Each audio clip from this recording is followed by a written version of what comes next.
You could have been killed. What would you choose? A woman who dazzles a room the moment she enters it, or a woman who never once tries, and yet you cannot look away from her? On a gray autumn morning, 3 carriages rolled through the iron gates of Blackwood Hall, each one carrying a young woman who believed she had already won. Lady Genevieve Ashcroft practiced her smile in a small silver mirror. Miss Prudence Hale rehearsed a compliment about the gardens she had not yet seen. And in the last carriage, Miss Adelaide Fenwick sat with her hands folded over a plain gray traveling cloak, wishing she were anywhere else. She had not come to charm a duke. She had come because her mother asked her to, and because refusing a duchess was not a thing people in her position were permitted to do. She did not know yet that the man waiting at the top of those stone steps had spent 6 years watching women perform for him, and that the one thing he wanted most, no one had thought to offer him. The truth. If you want to see how far Adelaide's story goes, subscribe now and drop a comment telling me where you're watching from. I would love to say hello to you, just to know how far our story is traveling together. Adelaide Fenwick had been mending the same blue dress for 3 hours when the letter arrived. It was late afternoon, and the light through the cottage window had turned the color of weak tea. She sat by the sill with a needle between her fingers, drawing thread through torn silk that belonged to a merchant's daughter in the village, a girl who would pay Adelaide 3 shillings to make an old gown look new again. It was not the life Adelaide had been raised to expect. Her father had once owned 3 trading ships and a house with 11 windows. Now she owned a needle, a spool of gray thread, and a mother who no longer spoke of the past unless she had been crying. Margaret Fenwick came through the door with the letter held out like it might burn her. The seal was black wax, pressed with a crest Adelaide had seen only once before, on the side of a carriage that had passed through their village 9 years ago, moving too fast to notice the boy running after it, or the family standing outside a house that would soon no longer belong to them. "It is from Blackwood Hall," her mother said. "From the Dowager Duchess herself." Adelaide set down her needle. What could a duchess possibly want with us? Her mother's hands trembled as she broke the seal. Inside was an invitation, written in a careful, formal hand, requesting the presence of Miss Adelaide Fenwick at Blackwood Hall for a fortnight, as one of 3 young ladies invited to become acquainted with His Grace, Rowan, Duke of Blackwood, who had reached an age at which his family wished to see him settled. Adelaide read it twice, certain there had been a mistake. Dukes did not invite seamstresses' daughters to their estates. Dukes invited earls' daughters, and bankers' heiresses, and women who arrived with dowries large enough to be spoken of in newspapers. "I won't go," Adelaide said. "I have nothing to offer a man like that, and I want nothing from him." Her mother sat down slowly, the letter still in her lap, and for a long moment she said nothing at all. When she finally spoke, her voice had the careful flatness of someone choosing each word before she let it out. "Your father did business with the old Duke once. A long time ago. It did not end well for us. I think this may be the family's way of trying to make something right, in their own quiet fashion." Adelaide had heard fragments of this story her whole life, never the whole of it, only enough to know that her father's ruin had something to do with a shipping venture and a name the family did not say out loud anymore. She wanted to ask more. She saw the look on her mother's face and did not. "I don't need charity from the family that broke us," Adelaide said quietly. "It isn't charity," her mother answered. "It's an invitation. What you do with it is entirely your own choosing. But we have very little left, Adelaide, and a fortnight at Blackwood Hall would mean a fortnight of not worrying whether there is bread on this table. That, more than any crest or any old debt, was the argument Adelaide could not walk away from. She had watched her mother go without so that Adelaide could eat. She had watched pride keep her family fed on nothing but stubbornness for longer than pride should have been able to manage it. She packed one trunk that night, Inside it she folded her 2 good dresses, her sewing kit, and a small wooden box that had belonged to her father, containing nothing more valuable than a broken pocket watch and a folded letter she had never once had the courage to read. She did not pack hope. She had learned years ago that hope was a costly thing to carry, and she could no longer afford it. The village fell away behind the carriage window slowly. The church spire, the baker's shop, the low stone wall where she and her father used to sit on summer evenings when there had still been evenings free enough to sit in. Adelaide watched it all go without turning back for a second look. She had trained herself over 9 long years not to look back at things she could not keep. Her mother had pressed a small parcel of bread and cheese into her hands before the carriage left, along with a whispered instruction that Adelaide suspected had cost her mother more pride than the food itself had cost. "Be gracious," she had said, "but do not be small. You come from a good family, whatever it looks like from the outside of it now."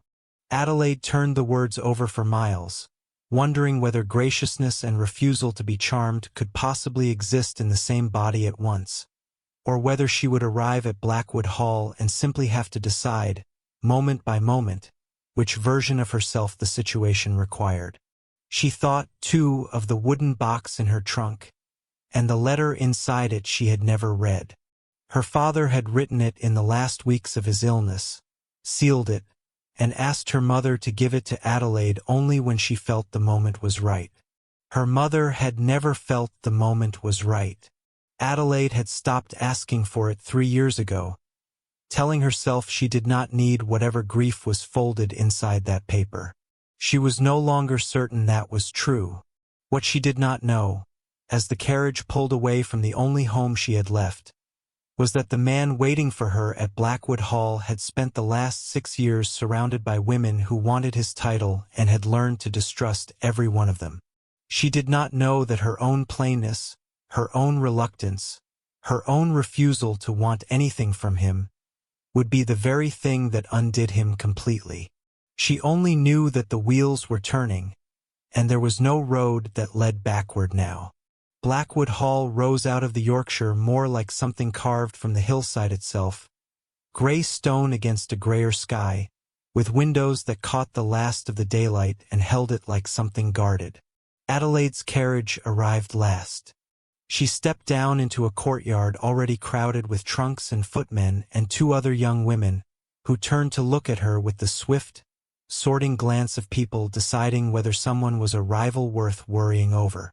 Lady Genevieve Ashcroft was the first to speak. She was tall, golden-haired, dressed in traveling silk the color of claret, and she smiled the way a woman smiles when she has practiced smiling in mirrors since childhood. "You must be the 3rd, she said, looking at Adelaide over once, quickly, the way a merchant appraises goods. "Fenwick, was it? I don't believe I know the family." "You wouldn't," Adelaide said simply, and left it there. The second young woman, shorter and rounder-cheeked, with anxious eyes and a bonnet slightly askew, hurried forward with her hand already extended. "Miss Prudence Hale," she said. "Isn't it thrilling? A whole fortnight. I've brought 17 dresses. Do you think that's too many?" "I couldn't decide." Adelaide liked her instantly, and pitied her almost as much. Prudence had the look of someone who had been told her whole life that trying hard enough would eventually be rewarded, and had never once been allowed to test whether that was true. A housekeeper met them at the top of the steps, an older woman with kind, tired eyes and silver hair pinned beneath a starched cap. She introduced herself as Mrs. Whitfield and led them through a hall so large that Adelaide's footsteps echoed against stone that had likely never been warm in 300 years. It was in the long gallery, beneath a row of portraits of Blackwood dukes stretching back further than Adelaide cared to count, that she first saw him. He stood near the window at the far end, dressed simply in dark wool, no ornament, no performance in his posture at all. He did not come forward smiling the way she had expected a man courting 3 brides at once might smile.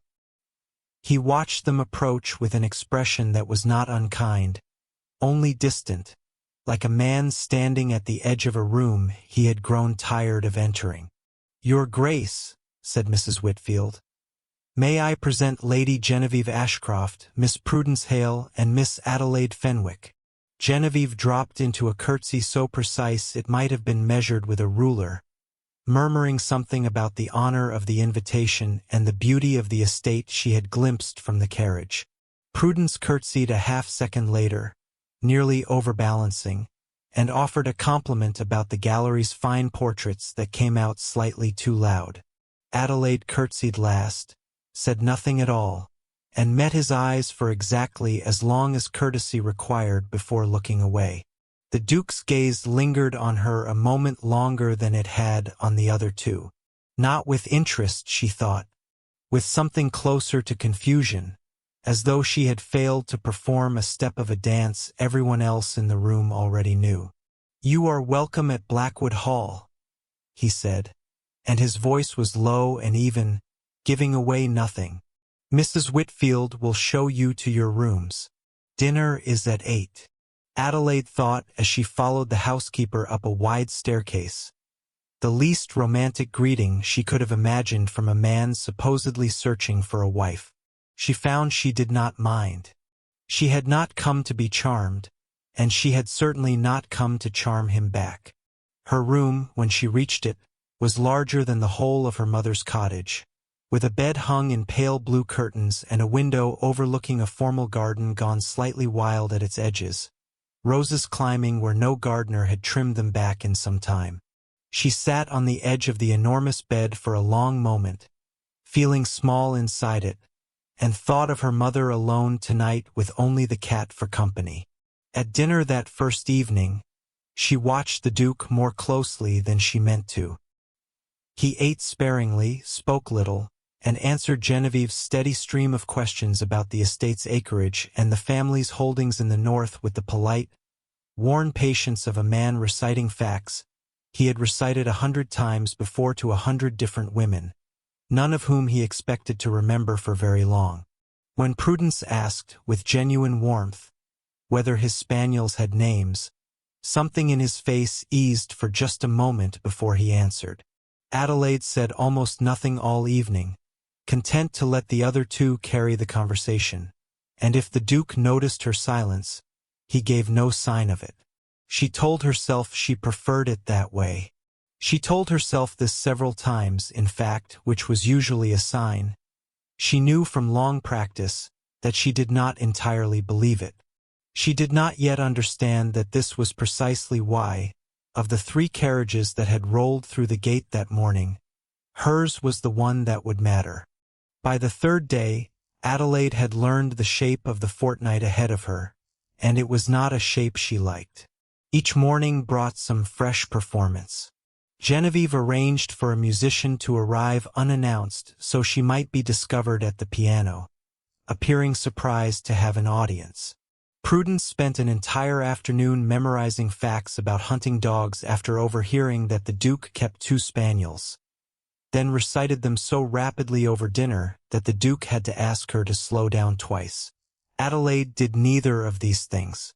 She rose early, walked the gardens alone before the others woke, and spent her afternoons wherever she was least likely to be noticed, which suited her perfectly, since she had no wish to be noticed at all. It was on one such walk that she found Mrs. Whitfield sitting on a bench near the kitchen garden, one hand pressed to her side, her breathing shallow and uneven. "Are you unwell?" Adelaide asked, crouching beside her at once. "It is nothing, miss. An old ache in my chest that visits me now and then. It will pass."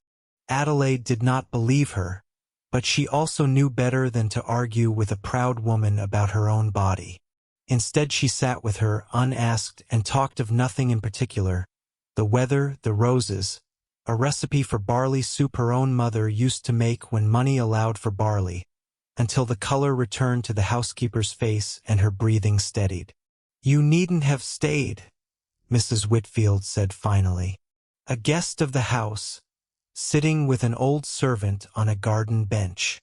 Most young ladies would have called for help and gone on their way.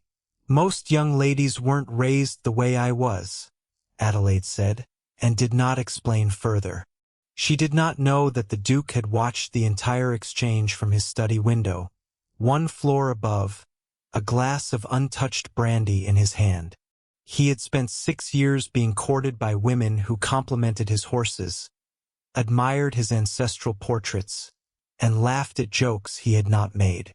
He had grown so accustomed to performance that he had nearly forgotten what its absence looked like. Watching a young woman sit on a garden bench with an aging housekeeper, offering nothing but company and asking nothing in return, he felt something shift in his chest that he did not have a name for yet. That evening, over dinner, Genevieve steered the conversation toward the family's history with practiced skill, praising the Blackwood name, the Blackwood lands, the Blackwood legacy, until the words began to blur together into a single long compliment aimed, Adelaide suspected, less at the Duke than at the title he carried. "And you, Miss Fenwick?" the Duke said, turning to her when Genevieve at last paused for breath. "You have said very little of my family's legacy." Adelaide considered lying. It would have been easy and safe and exactly what was expected of her. "I don't know enough of it to praise it honestly," she said instead. "And I would rather say nothing at all than say something I did not mean." A silence fell over the table, brief and startled, as though she had broken some rule no one had told her existed. Genevieve's smile thinned at the edges. Prudence stared at her plate. The Duke, to Adelaide's surprise, laughed. It was a short laugh, rusty with disuse, but genuine, and for the first time since her arrival, something in his face looked almost young. "That," he said, "is the first honest sentence anyone has spoken to me at this table in 3 days." Adelaide did not smile back. She only nodded once and returned to her soup, unaware that she had just become the most dangerous woman at Blackwood Hall. Dangerous not because of what she wanted, but because of everything she did not. After dinner, while Genevieve entertained the small drawing-room gathering with a rehearsed rendition of a sonata she had clearly practiced for weeks in anticipation of exactly this moment, Adelaide slipped away to the library instead, drawn by shelves that reached higher than any she had seen since her father's study had been sold along with everything else he owned. She ran her fingers along the spines without pulling any free, simply enjoying the quiet, the smell of old leather and beeswax polish, the particular stillness of a room built for thinking rather than performing. She did not hear the door open behind her. "You found the one room in this house no one else wants to sit in?" the Duke said from the doorway, and Adelaide startled, nearly knocking a small volume of poetry from its shelf. "I like rooms no one else wants," she admitted. "They ask nothing of me." He crossed to the window without further comment, and for a while they simply existed in the same quiet space, no obligation between them to fill it with words, which Adelaide found, to her own surprise, to be the most comfortable half-hour she had spent since her arrival.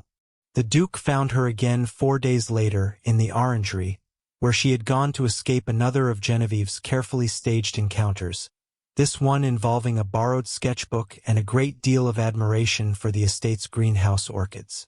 Adelaide sat on a stone bench near the far wall, mending a tear in her cloak with the same practiced, unhurried patience she brought to everything. She did not hear him enter until his shadow fell across her work. "You sew your own clothing," he said. It was not quite a question. "I sewed a great many things," Adelaide answered, not looking up. "It is how my family has eaten these past 9 years." She had not meant to say it so plainly, but something about the quiet of the orangery, the absence of any audience, made honesty easier than it usually was. She braced herself for pity, or worse, for polite discomfort. Instead, the Duke sat down across from her on a low stone ledge, folding his hands between his knees like a man settling in for a longer conversation than he usually allowed himself. "Tell me about it," he said, Not the polite version. The true one. So she told him. Not everything, not yet, but enough.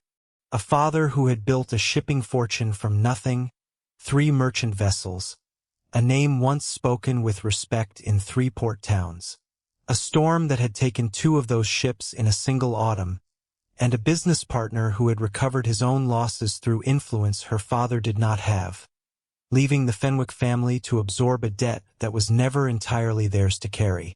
A father who had died 2 winters later, not of any illness the physicians could name, but of something closer to a broken spirit.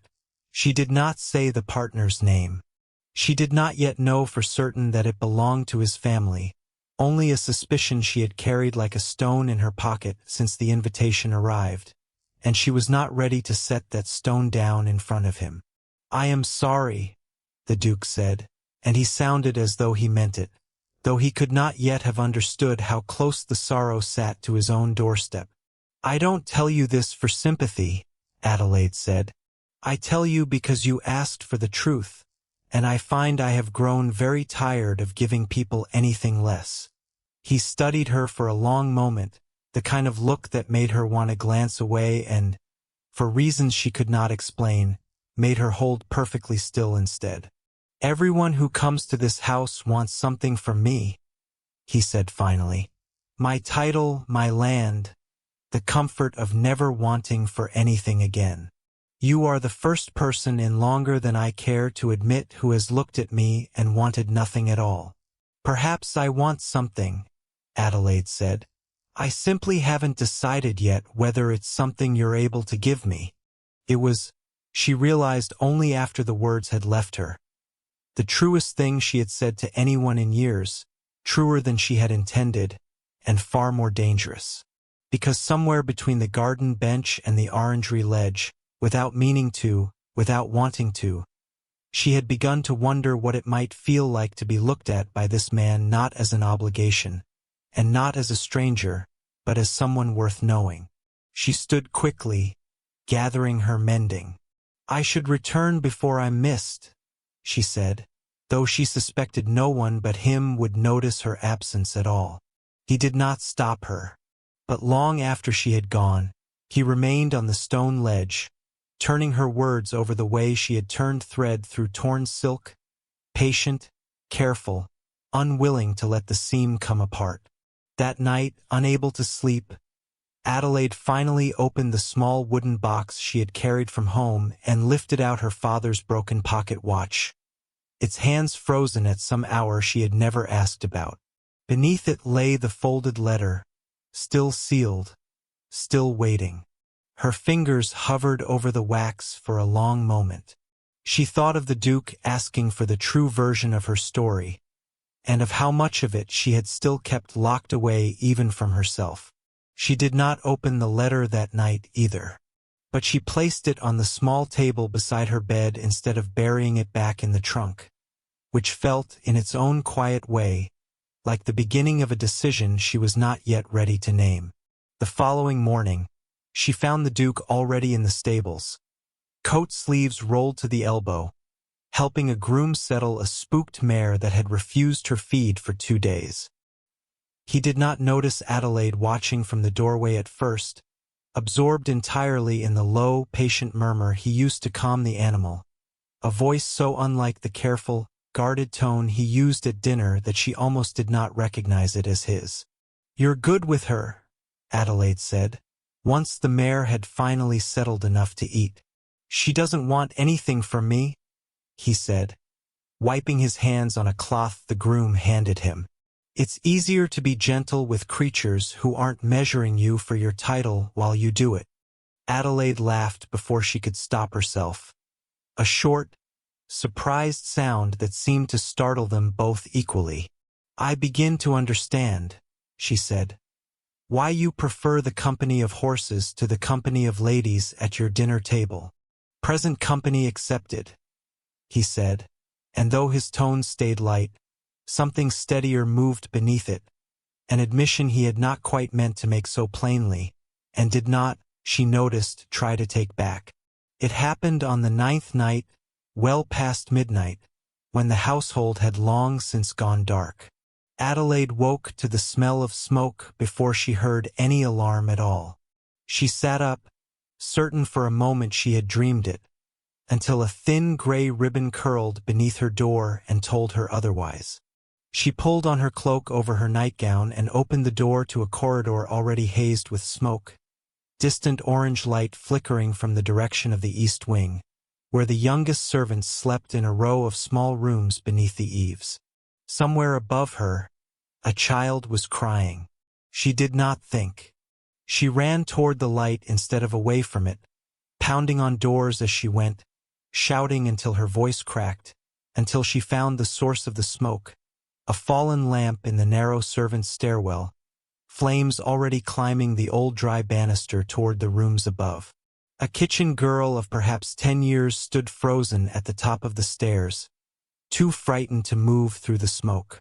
Adelaide climbed toward her without hesitation, wrapped her own cloak around the child's face, and half carried, half dragged her down through smoke that burned her eyes and stole the breath from her chest, out into the cold night air of the courtyard, where footmen had finally begun arriving with buckets and shouted orders. It was there, coughing, soot streaked across her face, that the Duke found her, still holding the trembling kitchen girl against her side. Adelaide. It was the first time he had used her given name. He crossed the courtyard in 3 strides and crouched before her, his hands hovering as though he did not quite know where he was permitted to touch her, checking her face, her hands, for any sign of burn. "You could have been killed." "So could she," Adelaide said simply, nodding to the child, whose sobs had begun to quiet now that she was wrapped in a footman's coat. Genevieve and Prudence appeared moments later on the far side of the courtyard, both perfectly dressed despite the hour, both watching the scene from a careful distance. Adelaide would learn later that Genevieve's maid had woken her the moment the alarm was raised, giving her ample time to arrange her hair before appearing, and that Prudence had simply been too frightened to move from her room at all. Neither of them had run toward the fire. Only Adelaide had. The Duke did not say this aloud, not that night, but Adelaide saw it settle into him all the same, the way a fact settles into a man who has finally stopped pretending he does not already know the answer to a question he has been asking for years. "Thank you," he said quietly, so only she could hear it, "for running toward what everyone else in this house runs from." "I only did what anyone should have," Adelaide said, though her hands had begun to shake now that the danger had passed, the fear arriving late as it always did. He took her trembling hand in both of his, not out of courtship, not yet, but out of something simpler and more urgent, the need to steady another human being who had just done something braver than he had ever asked of her. Neither of them let go for a long moment, and across the courtyard, watching with narrowed eyes and a smile that had gone entirely cold, Genevieve Ashcroft understood, for the first time, that she was losing. It took the household staff until dawn to be certain the fire was fully out, and by then Adelaide's hands were blistered from a bucket rope she had insisted on joining, despite the Duke's protests that she had already done enough for one night. She waved his concern away, saying only that a person who could run into a burning stairwell could certainly manage a rope and a bucket, and something in the flat certainty of her tone told him arguing further would be a waste of both their time. The kitchen girl she had carried out, a child named Effie, appeared at Adelaide's door the following afternoon with a small bouquet of wildflowers picked from the kitchen garden, too shy to say much beyond a whispered thank you before running off again. Adelaide kept the flowers in a cup of water on her windowsill long after they had wilted, unwilling to throw away the first gift anyone at Blackwood Hall had given her that asked for nothing in return. The lamp that had started the blaze was later found to have been left burning carelessly near a stack of old linens, an accident of exhaustion rather than malice, the physician who examined the burned banister concluded, and the household settled, gradually, back into its ordinary rhythms, though nothing between Adelaide and the Duke would ever quite return to what it had been before that night. "We are only halfway there," If this story has you holding your breath, subscribe so you don't miss where it goes next, and tell me in the comments where in the world you're watching from tonight. I read every single one. Genevieve did not lose gracefully. In the days following the fire, the Duke's attention had shifted so plainly toward Adelaide that even Prudence, gentle and oblivious as she was, had begun to notice it, and to quietly withdraw her own hopes without complaint. Genevieve withdrew nothing. She simply changed her methods. It began with small things. A comment at breakfast about how strange it was that a seamstress's daughter had been invited to Blackwood Hall at all, when surely there were more suitable families in the county. A remark to the housekeeper, phrased as innocent curiosity, about whether Miss Fenwick had brought any references, any proof of good character, before being permitted to wander the halls unaccompanied. Adelaide noticed the shift in how the other servants looked at her, a new wariness where there had once been simple courtesy, but she could not have said exactly why, and she was too proud to ask. The true blow came 6 days later, when a housemaid discovered a small enamel brooch, the Dowager Duchess's own, tucked inside the lining of Adelaide's traveling trunk during a routine airing of the guest linens. Adelaide had never seen the brooch before in her life. She said as much, plainly and without hysteria, when Mrs. Whitfield came to her room with the housekeeper's face drawn tight with an apology she had clearly been ordered to deliver. "I have never touched that brooch, and I do not know how it came to be in my trunk." "I believe you, miss," Mrs. Whitfield said quietly, glancing toward the door as though afraid of being overheard. "But it was Lady Genevieve who suggested the linens be aired that particular morning. And it was Lady Genevieve who suggested your trunk be included, when no other guests' belongings were searched at all." Adelaide sat very still, the pieces arranging themselves in her mind with a clarity that made her feel cold. She had spent 9 years learning to recognize the particular shape of being ruined by someone with more power than she had. She recognized it now. "Does the Duke know?" she asked. "Not yet, but he will by dinner. The Dowager Duchess has already been told." Adelaide thought of her mother, alone in the cottage, waiting for a letter that would say the fortnight had gone well. She thought of the bread that fortnight's absence had bought them, and how quickly a scandal, even a false one, could take that safety away again. She thought, with a bitterness that surprised her, that this was precisely the shape of ruin the Blackwood family had brought upon her father, and here it was again, circling back for her. "I did not come here to steal from anyone," she said, more to herself than to Mrs. Whitfield. "I did not even want to come at all." "I know it, miss," the housekeeper said, and reached out to press Adelaide's hand between both of her own. An old woman's gesture of comfort that meant more in that moment than any grand declaration could have. "And I intend to help you prove it, if it is the last thing I do in this house." That night, for the first time since her arrival, Adelaide did not sleep at all.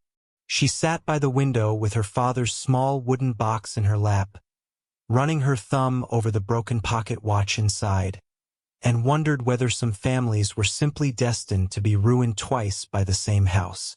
She thought of Genevieve's smile at dinner the past week, the way it had never once wavered even as her schemes grew smaller and more desperate, and she felt, beneath her fear, something closer to pity than hatred.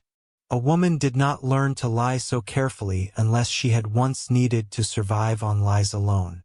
Adelaide did not excuse what Genevieve had done, but she understood, in some quiet corner of herself, exactly what kind of hunger could drive a person to it.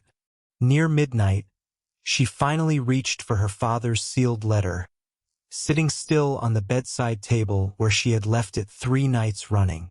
She broke the wax at last, her hands unsteady, and read words her father had written in a shaking hand near the end of his life. Words that spoke not of the ruined ships or the broken partnership, but simply of his hope that whatever came next for his daughter, she would meet it without losing the honesty that had always been the truest thing about her. She wept then, quietly, for the first time in years, not from despair, but from something closer to being seen, even by a man who had been gone 2 winters. She folded the letter carefully and set it beside the broken pocket watch, and for a long while she simply sat with both, thinking of how strange it was that the very quality that had made her father so easy to ruin, his refusal to bend the truth even when bending it might have saved him, was the same quality she had spent years believing was a weakness in herself as well. Sitting there in the dark, she was no longer certain it was a weakness at all. It had simply cost more than most people were willing to pay. By morning she had resolved on one thing only. Whatever came of the brooch, of Genevieve's scheme, of the Duke's doubt or his eventual faith in her, she would not become a different woman to survive it. She had already lost a father to a family that valued comfort over honesty. She would not lose herself to the same mistake. Dinner that evening was the longest of Adelaide's life. The Dowager Duchess sat at the head of the table with her spine perfectly straight and her expression unreadable, the brooch itself placed on a small velvet cloth beside her plate like evidence at a trial. Genevieve wore an expression of careful sympathy that did not once reach her eyes. Prudence looked as though she might be sick. "Miss Fenwick," the Dowager Duchess said, once the final course had been cleared, "perhaps you can explain how my late husband's mother's brooch came to be found among your belongings." "I cannot, Your Grace, because I have never seen it before this evening," Adelaide said. Her voice did not shake, though her hands, hidden beneath the table, were pressed flat against her knees to keep them steady. "I did not take it, and I do not know how it came to be in my trunk." "That is, of course, precisely what anyone in your position would say." Genevieve's voice was soft, almost gentle, the cruelty in it wrapped so carefully in concern that Adelaide suspected no one at the table but herself could hear it plainly. "It is not an accusation, Miss Fenwick. Only an observation." The Duke had said nothing since the brooch was placed on the table. Adelaide risked a glance at him and found his jaw tight, his eyes moving between her face and his grandmother's with the strained look of a man being asked to choose between 2 loyalties he had not expected to have to weigh against each other. "Rowan," the Dowager Duchess said, turning to him directly, "you have grown fond of this young woman. I understand that. But fondness is not proof of innocence. And this family has been made a fool of before by people it trusted too quickly." Adelaide felt the words land somewhere just beneath her ribs, though the Duchess could not have known how closely they echoed the story Adelaide herself had never finished telling him. The Duke's silence stretched on a moment too long. When he finally spoke, his voice was careful, measured, the voice of a man trying to be fair to everyone in a room that had already decided the answer without him. "I do not believe Miss Fenwick is capable of theft," he said, "but I also cannot ignore what has been found. Until the matter is resolved, I think it best that Miss Fenwick remain in her rooms, for her own comfort as much as anything else." It was not a condemnation. Adelaide understood, even through the hurt, that he had chosen the gentlest version of doubt available to him. But it was doubtful all the same, and doubt from him cut deeper than any accusation from Genevieve ever could have. She rose from the table with as much composure as she could manage, curtsied to the Dowager Duchess, and left the dining room without another word, because she had learned long ago that arguing with people who had already made up their minds only gave them more to talk about once you had gone. In the corridor, alone, she allowed herself exactly one moment of grief, one hand pressed hard against the cold stone wall, before she straightened her spine the way her father had taught her, long ago, back when he still had a spine of his own left to teach her with, and walked the rest of the way to her room without a single tear falling. She would not give this house the satisfaction of watching her break. Not twice in one lifetime. In her room, she sat at the small writing desk and began a letter to her mother, one she did not intend to finish or send, only to steady her own hand by writing something true. She wrote of the brooch and the accusation, and the strange, hollow feeling of being doubted by a man whose opinion had somehow, without her permission, become one that mattered to her. She did not write of giving up. She had never known how. A soft knock came at her door near 10 o'clock. She expected Mrs. Whitfield, or perhaps a maid sent to check that she required nothing further for the evening. Instead, she found Prudence standing in the corridor, twisting her hands together, her round face pale in the candlelight. "I don't believe you did it," Prudence whispered, glancing over her shoulder as though the walls themselves might report her for saying so. "I've never believed it. I only don't know how to say such things aloud without everyone looking at me." "Then don't say it aloud," Adelaide said gently. "Saying it to me quietly at my door took more courage than you know. That is enough." Prudence left soon after, and Adelaide closed the door behind her, sat down on the edge of the bed, and allowed herself, finally, alone in the dark, to cry, not from weakness, but because even the strongest thread, pulled tightly enough for long enough, is entitled to fray a little before it holds. Mrs. Whitfield came to Adelaide's door 2 nights later, well after the household had gone quiet, carrying a single candle and an expression that told Adelaide something had changed. "I have spoken with the housemaid who found the brooch," the housekeeper said, closing the door softly behind her. "Her name is Sally, and she is a good girl, but a frightened one. It took some coaxing before she would tell me the truth." "What truth?" Adelaide asked, setting down her needlework. "Lady Genevieve's own maid gave Sally 2 shillings to place the brooch in your trunk, and to say nothing of it to anyone. Sally has been sick with guilt ever since, afraid she'd lose her position if she spoke up, more afraid still of what Lady Genevieve might do to her family if she did." Adelaide sat very still, feeling something inside her chest loosen for the first time in 2 days. Not relief exactly, not yet, but the first thin edge of it. "Will she tell the Duke what she told you?" "She's frightened, miss. But I believe she will, if she is asked gently. And if she is made to understand, she will not be punished for a wrong she was pressured into by someone far more powerful than herself." It was the Duke who came to find Adelaide the following morning, before she had even finished dressing, Mrs. Whitfield at his shoulder and a young housemaid trailing behind them both, red-eyed and trembling. "Tell her what you told Mrs. Whitfield," he said gently, and Sally, in a halting, tearful voice, repeated the whole of it: the 2 shillings, Lady Genevieve's maid, the instruction to say nothing, the guilt that had kept her from sleeping since. When she had finished, the Duke turned to Adelaide, and the look on his face was not triumph, nor even relief exactly, but something closer to shame. "I should never have doubted you," he said. "Not for a single hour." "You doubted me for 1 evening," Adelaide said quietly. "In a house that had known me for 9 days, in a family that had every reason to be cautious. I understand why it happened, even if it hurts. Understanding it does not make it right," he said. "I let my family's fear of being deceived matter more than what I already knew, in my own heart, to be true of you.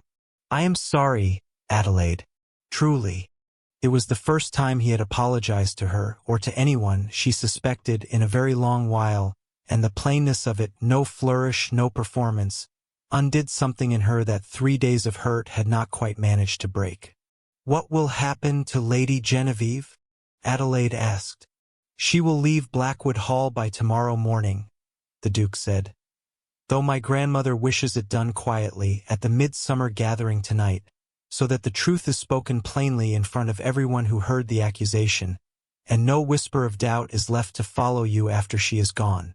Adelaide understood, then, that the fortnight was not yet finished, and that one more performance still awaited her, though this time, for the first time since her arrival, it would not be her own honesty on trial. It would be someone else's lies, finally brought into the light. Before he left her room, the Duke lingered a moment longer at the door, as though there was something further he wished to say and could not quite find the shape of it. "I would understand," he said finally, "if you wished to leave Blackwood Hall regardless of tonight's outcome. I have not given you much reason to want to stay." Adelaide considered the question honestly, the way she considered everything. She thought of the fire, and the garden, and the quiet library, and the strange, steady comfort of a man who had finally learned to ask for the truth instead of a performance of it. "I have spent 9 years leaving places that were never truly mine to begin with," she said. "I find I am tired of leaving. If Blackwood Hall will have me honestly, I believe I would like to stay and find out what that honesty could grow into." He did not answer with words. He only nodded once, the way a man nods when he has been given something he did not feel entitled to ask for, and left her to finish dressing for the evening that would decide, in front of the whole county, whose truth Blackwood Hall would finally choose to believe. Mrs. Whitfield came to help her dress that evening, something Adelaide had not requested and would not have thought to ask for, and as the older woman fastened the last of the small buttons at the back of her gown, she caught Adelaide's eye in the looking-glass. "I have served this family for 30 years, she said, "and I have watched a great many young women pass through these halls hoping to become a duchess. You are the first who ever made me hope you would succeed for reasons that had nothing to do with the title at all." Adelaide did not have a ready answer for that, only reached back and pressed the housekeeper's hand briefly with her own, grateful beyond words for a kindness that, like so much of what had mattered most this fortnight, had asked for nothing in return. The great hall of Blackwood Hall had been transformed for the midsummer gathering, candles glowing in every sconce, the long tables laid with more food than Adelaide's family had seen in a year, neighboring families and old friends of the Dowager Duchess filling the hall with music and low conversation that carried up into the rafters. Adelaide wore her own blue dress, the one she had mended with her own hands the day the invitation first arrived, refusing the borrowed silks Mrs. Whitfield had offered her. She wanted to stand in this hall on this night as exactly who she was, and no one else.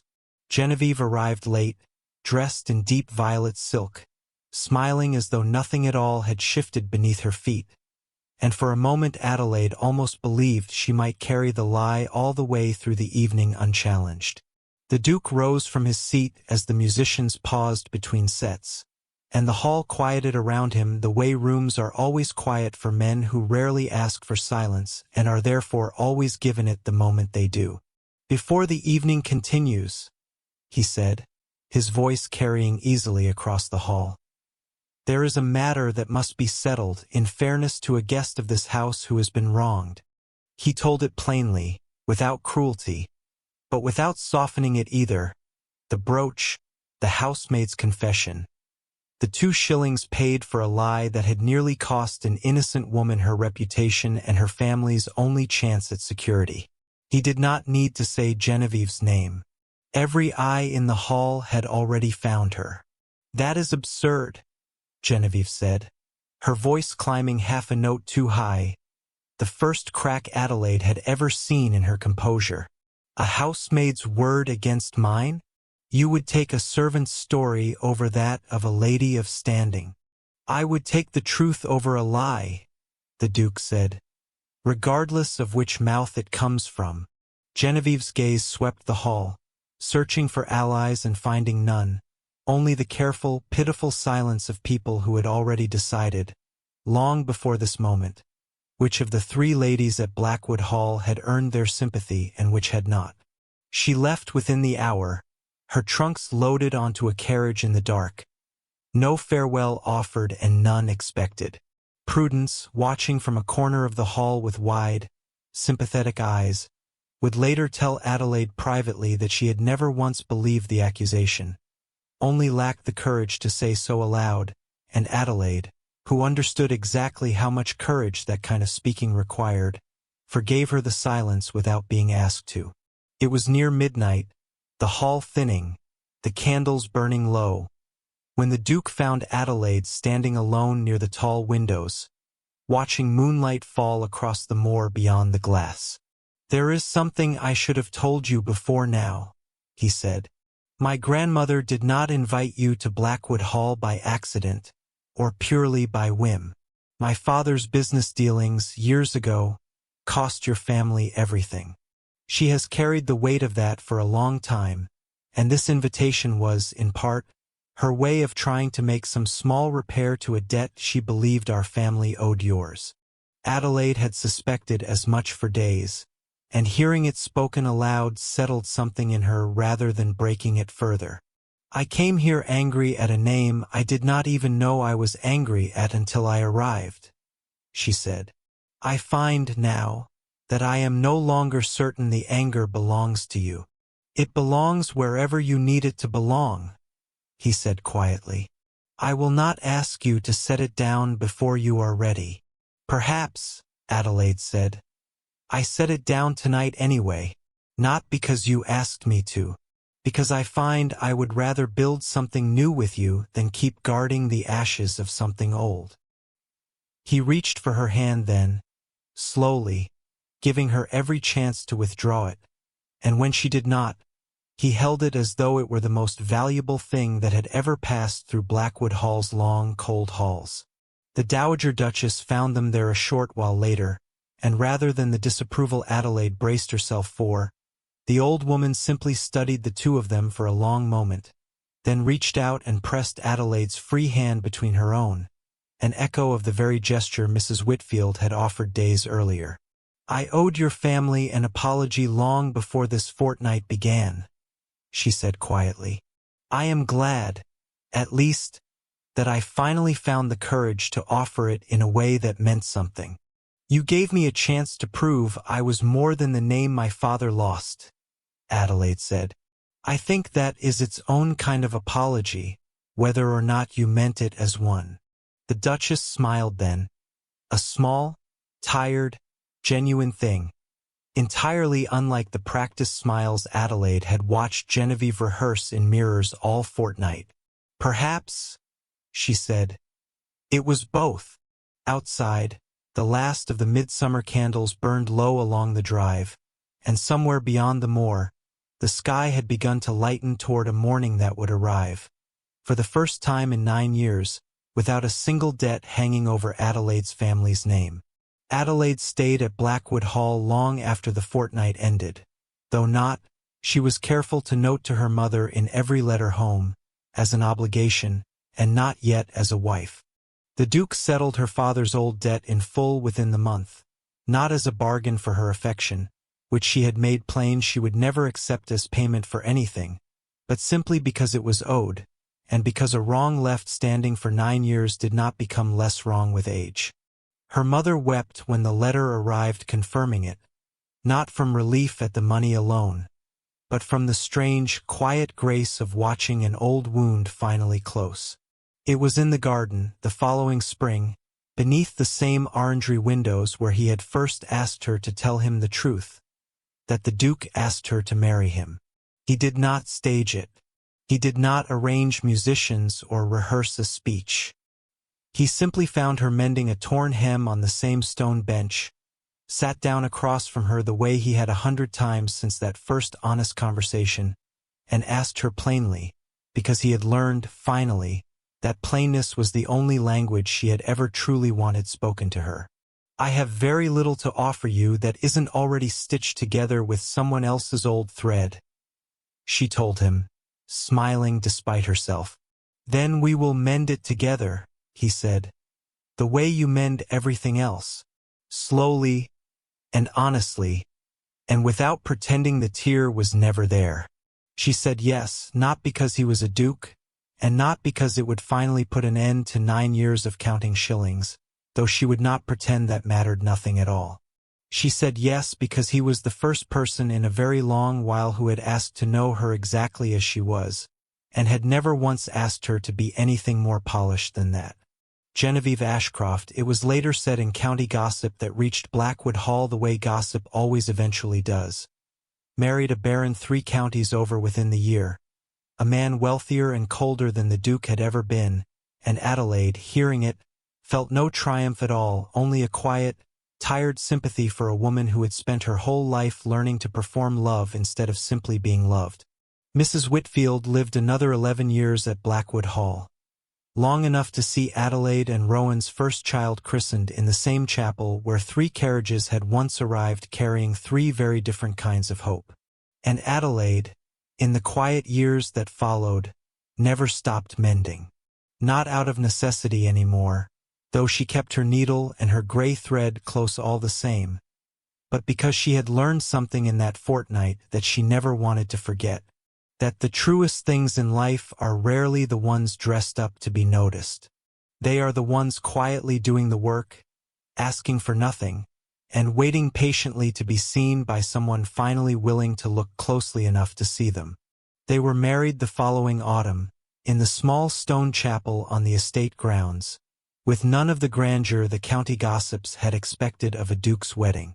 Adelaide wore a gown she had sewn herself, simple ivory silk with a single line of gold thread along the hem, and when her mother wept openly through the entire ceremony, no one in attendance thought any less of either of them for it. There was no grand performance that day, no rehearsed speeches, no carefully arranged discoveries meant to be admired by an audience. There was only a small chapel full of people who had watched the truth win, slowly and honestly, over months that had asked far more of Adelaide than any single fortnight ever should have. She had come to Blackwood Hall trying to win nothing at all. It was, in the end, the only way she ever could have won everything. If there is one thing this story leaves behind, let it be this: the loudest performance in the room is rarely the truest one.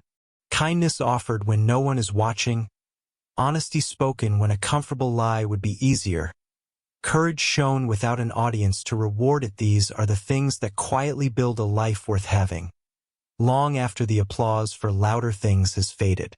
You do not need to compete for love or approval or a place at anyone's table by becoming someone you are not. Be patient. Be honest. Be the kind of person who runs toward the fire when everyone else is only watching from a careful distance. The right people will notice in their own time, and what they choose to love will be the truest version of you there ever was.